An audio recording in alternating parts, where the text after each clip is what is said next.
Óútskýrður kynbundinn launamunur hjá félögum í stéttarfélagi almannaþjónustu mælist nú 17% og hefur aukist 3% milli ára.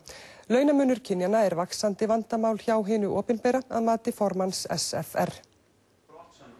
Hafa ber í huga launakönnunin var gerð 1. febrúar síðastliðinn og því ríflega 20.000 króna launahækkun vegna kjarasamningana frá 1. maí ekki með í þessum tölum. Miðað við félagsmenn í fullu starfi voru meðal heildarlaun félagsmanna 304.000 krónur á mánuði. Meðal heildarlaun karla voru 376.000 krónur og meðal heildarlaun kvenna rúmar 274.000. Konur höfðu því samkvæmt könnuninni 27% lægri heildarlaun en karlar. Þegar ýmsir skýringaþættir eins og aldur, vinnutímar, starfsaldur, starfsstétt, menntun og vaktaálag eru dregnir frá, kemur í ljós að óútskýrður munur rétt rúm 17% sem 3% aukning frá því í fyrra. Hjá SFR mönnum brugðið yfir niðurstöðunum.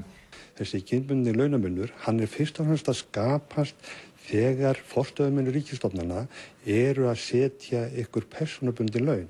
Þetta ekki kjarasamningsbundin launamunur. Ríkisstjórnin átti nú möguleika á því að taka á þessu málu með okkur í síðustu kjarasamningum sem hún gerði ekki.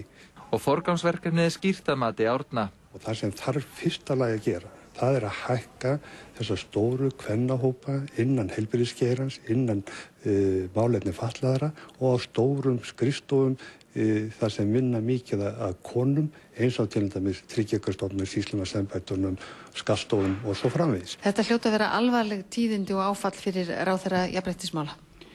Já, þetta kemur mér mjög á óvart, veldur mér miklum vonbrigðum og við hljótum að taka þetta mjög alvarlega.